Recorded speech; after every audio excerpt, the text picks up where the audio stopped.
I think it's 4 out of the 5 last U.S. presidents have been left-handed Leos. Really interesting, yeah.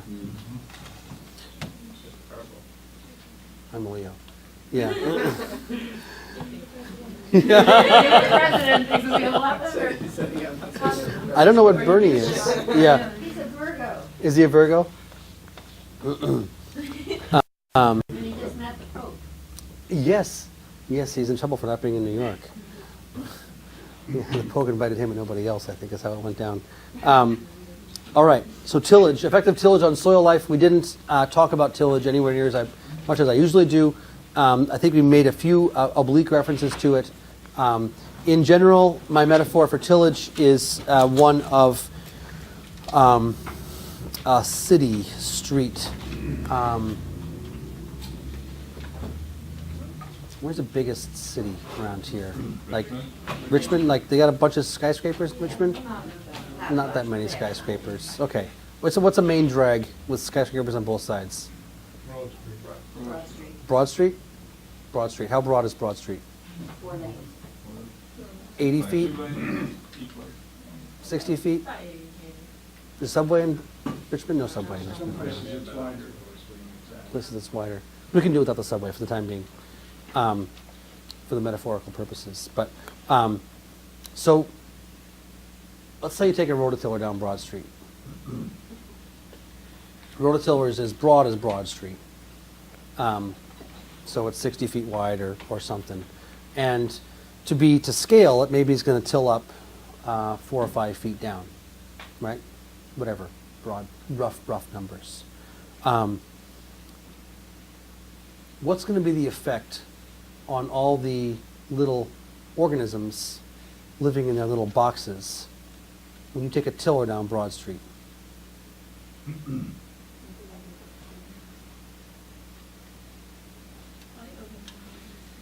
Open windows and screen.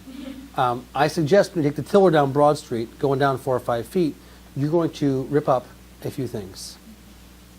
You're going to rip up some gas mains, water mains, sewer mains, electric lines, cable lines. They're all going to be shredded. Yeah? What's going to be the effect on all the little organisms living in their little boxes when all that infrastructure is shredded? Chaos. Chaos and death. Mass die-off, or, rioting. Right? It's not, you are not going to be able to maintain that population density in that area for some time. Yes?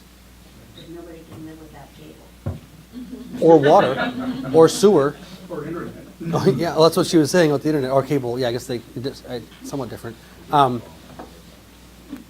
understanding is when you till up the ground, you may not actually kill the microbes with your tiller, but the effect on the environment is not too far different from taking the rototiller down Broad Street. Their access to air, to water, to food, all the logistics of support of life are dramatically reduced. And functionally what occurs after tillage is a significant die-off in the population. Shortly thereafter, so what you have ideally in most soils is a bacterial fungal balance, or maybe even a fungal dominance. And my understanding is you get generally mass die-off immediately afterwards, and then the bacteria are the first people to reestablish. And then you have a bacterially dominant soil for some time until the fungi are able to reestablish. Functionally, basically, the bacteria will spike afterwards. And which kind of plants prefer a bacterially dominant environment? Right. Weeds? You gotta go. I won't take offense. We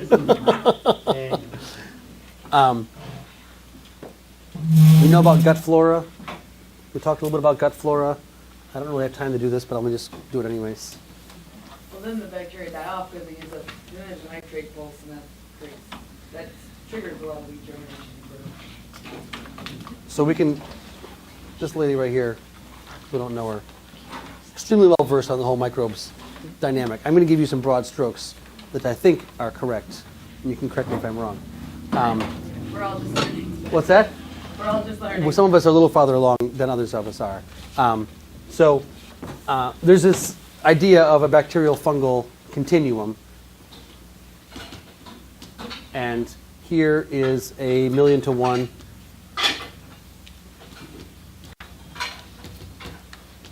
And here is 1 to 1,000,000. And here's 1 to 1.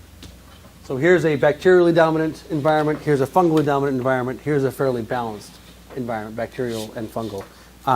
Functionally, in the same way that there's different people living in the gut of a cow than there are living in the gut of a chicken, there are different people living in the gut of a cucumber than there are living in the gut of a pigweed than there are living in the gut of a apple tree. Yeah? Basically? Makes sense? The plants that prefer a bacterially dominant environment that have a gut flora that is primarily bacterium are the plants who are early adapters, whose job is to cover bare, disturbed soil. When you disturb the soil, everybody dies off, and then the bacteria establish rapidly. The bacteria reproduce rapidly, and they take dominance immediately after that soil is disturbed, after you till the soil. Okay? Roughly so far? The plants that flourish in this environment we call weeds. We call them weeds. You want your weeds to grow? One of the best ways to do it? Till your soil. Best ways to do it, till your soil. If you let the land be and don't disturb it, you will see a natural progression in this direction. Right? You take bare soil, volcano erupts in Hawaii, Mauna Lea, Mauna Kea, I don't know who's erupting, sends off some lava down the hillside, it cools, you come by and you do a microbial assay on that rock a year later, you'll find a bacterially dominant environment.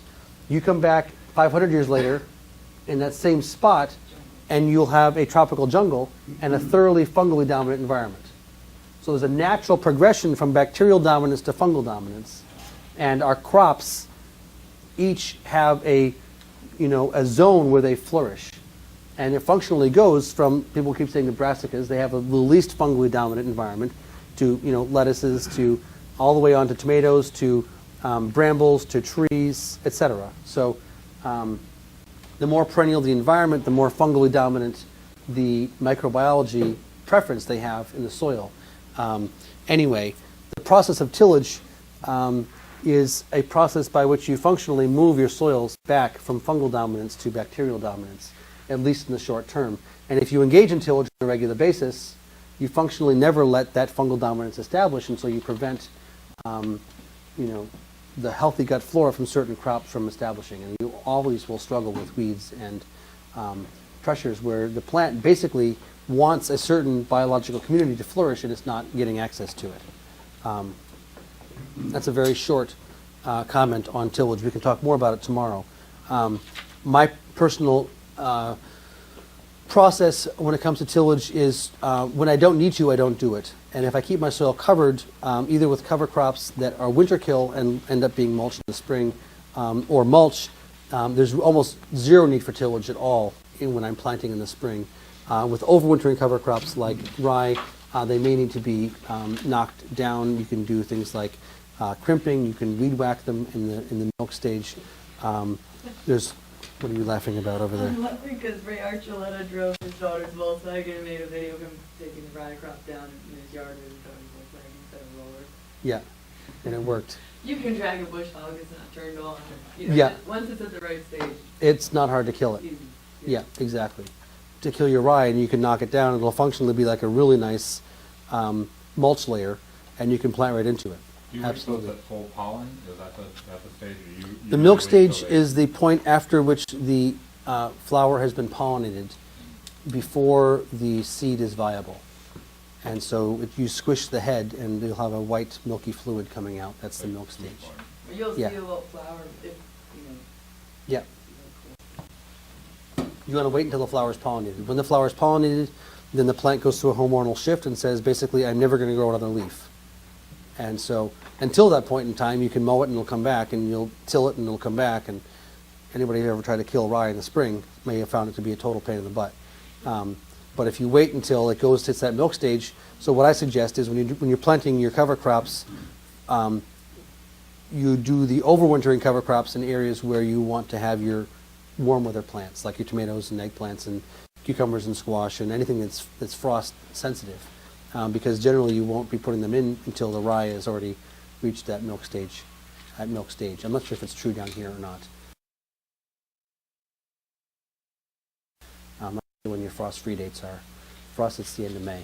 Yeah, it's earlier here, but I would guess if it's you could earlier choose here. like vetch and rye flour, there's similar maturing dates. So if you put like barley and rye, they're slightly off. So you can kind of really look at your cover crops by when you want to be planting next, and making sure you're picking varieties that are going to mature at the same time if you want to do it without herbicides. Yeah. Page 5 has a couple sort of general purpose slides. I think we can quickly address them. Most of this will actually be covered tomorrow. So when a plant is building compounds in its body, it starts with simple sugars, as we talked about with photosynthesis, and out of those simple sugars it's able to build carbohydrates.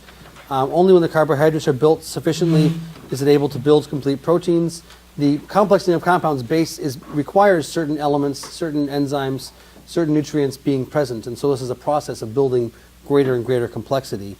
We can talk about, simple straw huts up to skyscrapers, right? You need to have complexity and then more complexity and then more complexity and then more complexity to get up to the skyscrapers if you want to think about the secondary metabolites as these really, really large complex compounds. So first sugars, then carbohydrates, then proteins, then lipids and fats, and then finally these secondary metabolites, these compounds that correlate with flavor and aroma for us.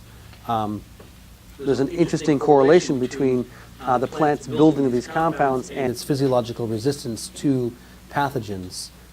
This is a really exciting concept here. In short, if there was a bale of hay in here when you all walked in this morning, one of you or more may have considered sitting on it, but I would guess that none of you would have considered eating it. None of you would have considered eating it, even though if a cow walked in, that's what she would have thought of doing with it. Why would a cow think of eating a bale of hay and you wouldn't? Digest carbon. Because she can digest the cellulose in the hay and we can't, right? Everybody's okay with that. No big deal. Colorado potato beetle larvae don't have livers. They don't have the enzymes in their guts to digest protein. Physiologically, those things we call pathogens, those things which eat our crops, those insects and diseases, have much less sophisticated digestive systems than we do. And functionally, what I've got written down here is when the plant is able to build complete carbohydrates, it becomes physiologically indigestible to the soil-borne pathogens, Phytophthora, Rhizoctonia, Pythium, Alternaria, Verticillium. If you ever heard of any of these diseases, they are the easiest ones to get rid of. The easiest ones to get rid of. They can only digest simple sugars, they can't digest carbohydrates, and so a basic level of health in your plant gives you full, complete resistance to these diseases. It's very exciting. The next one is complete proteins. Larval forms of insects can digest amino acids, they can digest nitrates, they cannot digest complete protein. Physiologically, they don't have the compound in their gut to digest complete protein. It's like you eating a bale of hay. So I've got written cabbage looper, tomato hornworm, corn earworm, Colorado potato beetle, but basically the larval forms of insects don't have the capacity to digest protein, and so as your plant begins to build complete proteins, it becomes indigestible. I grew up on a farm where we had Colorado potato beetles, and we would take buckets every 2 days and knock the potato bugs into the buckets. Chickens wouldn't even eat them. We had to throw them in the fire or put them in the toilet and flush them. There's too many. They're just, chickens are like, yeah, no. Yeah, we're not interested. Lipids, fats and oils, high levels of fats and oils will give your plant resistance to the mildews and blights, powdery mildew, downy mildew, fire blight, late blight. And finally, the secondary metabolites, those compounds which correlate with flavor and aroma, the most complicated compounds, are not digestible to the adult forms of insects, the beetles. So my understanding is that only when your plant is indigestible to all these pathogens, is it fit for you to eat? Or is it fit for one of your customers to eat? Or is it fit for your children to eat? If it's insect food, it's insect food. If it's fungus food, it's fungus food. If it's bacterium food, it's bacterium food. Only when it's animal food is it animal food. So if you've got voles and moles and mice and raccoons and deer eating your crops, you are growing food for animals. If you've got fungus and insects and bacterium eating your crops, you are not growing food for animals. You should not ethically be selling it or feeding it to your family. Full stop. You know, there was that craze about doing all the baby lettuces and baby Yeah. this and baby Mhm. that. At the baby stage, do they have time to get all the way to this Yes. lipid essential oils? They do, Absolutely. okay. Yep. No, I grow a lot of those baby greens, and arugula is one of those plants that loves to get eaten by flea beetles. I'm not sure if anyone knows what flea beetles are. Flea beetles? Yes? Anybody grow in brassica? If I don't keep my seeds moist between planting and germination, I will get flea beetles. They will eat my arugula. If I do keep my seeds moist between planting and germination, that seems to be like I do everything else right, but sometimes the soil dries out between when I plant them and when they germinate. So I can have 3 beds of arugula that got dried out when it was planted, and there's flea beetles all over them, and I'll have 3 beds of arugula right next to them, untouched.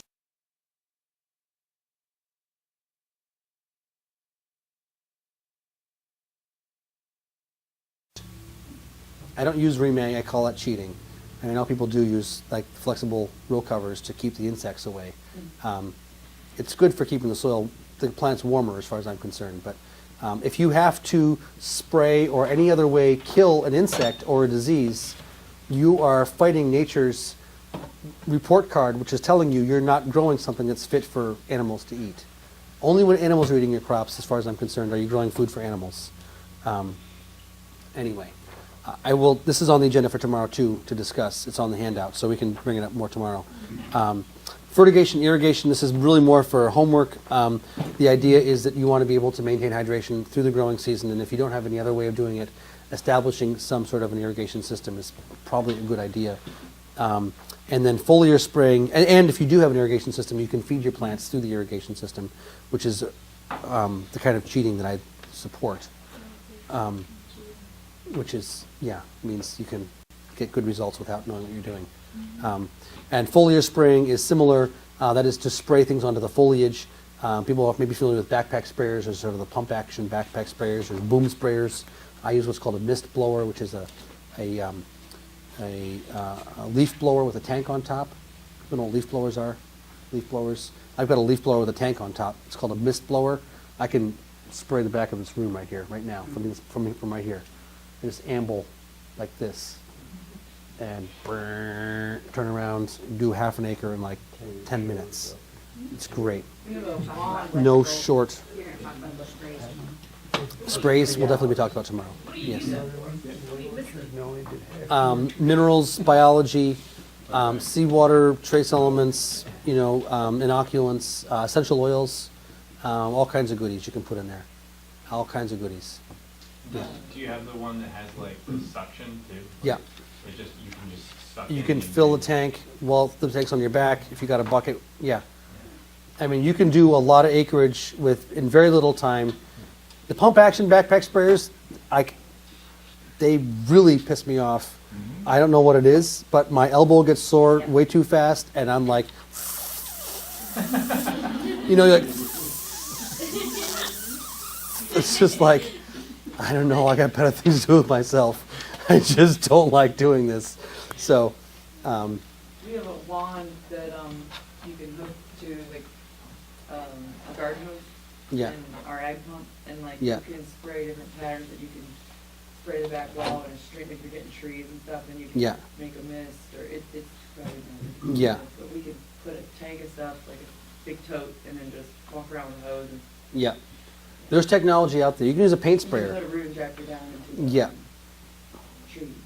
You can do all kinds of cool stuff with feeding your plants. So the idea is that, getting access to this technology, experimenting, looking into it, it might be a good idea. So We'll talk how to use it tomorrow and what you're using, what you're putting into it tomorrow.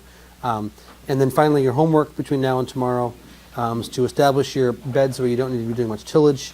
Get your soil covered if you haven't covered it already. Apply your minerals and establish cover crops. That's not true.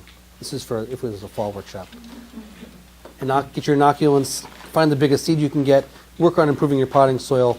Get your foliar and fertigation infrastructure in place, and read books, and read. So, all right, that's it for today.